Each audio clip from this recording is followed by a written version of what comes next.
Crystal. Crystal, magpakilala ka sa mga class. Magandang adlaw sa inyong tanan. Ako si Crystal. Mula ako sa South Cotabato. Isa ako ang Tibuli.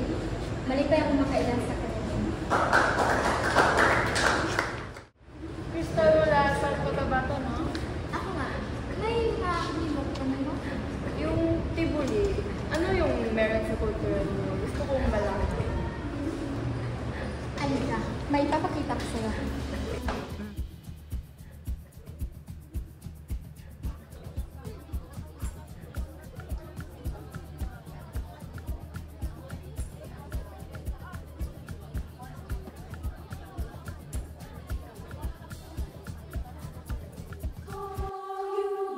Sa isang tahimik na bayan na tinatawag nilang Lake Cebu sa bundok ng South Cotabato, ay may isang dalagang pinangalan ng Dulay. Siya ay isa sa mga taong nag-angat ng isang sinaunang tradisyon ng mga Tibuli. Sa gitna ng gabi, may napanaginipan si Dulay. Isa panaginip na nagatid ng hiwaga at kulay na para pang naghintay sa kanya na buti nito.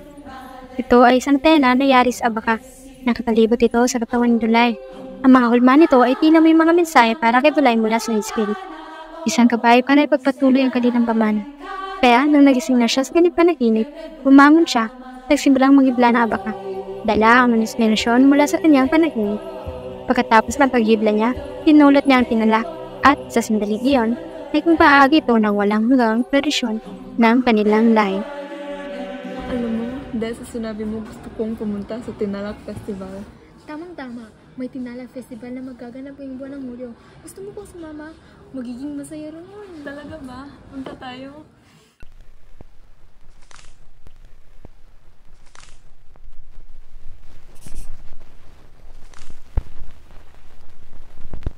Gaya ng pangako, sila'y naglakbay sa kalsadang puno ng makukulay na damit. Ngunit halakhak ng mga taong nanroon at mga iba't ibang pagpapakita ng yaman ng kultura.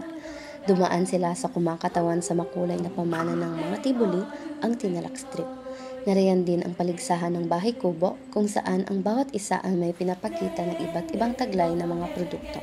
At iyon na nga, nagsimula na ang pinakahintay ng lahat, ang Tri-People Grand Parade kung saan nagsasama-sama ang tatlong lahi, mga Tibuli, Kristiyano at mga Muslim, upang ipagdiwang ang kanilang pagkakaisa sa kabila ng kanilang pagkakaiba.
Naku, nililipad tayo.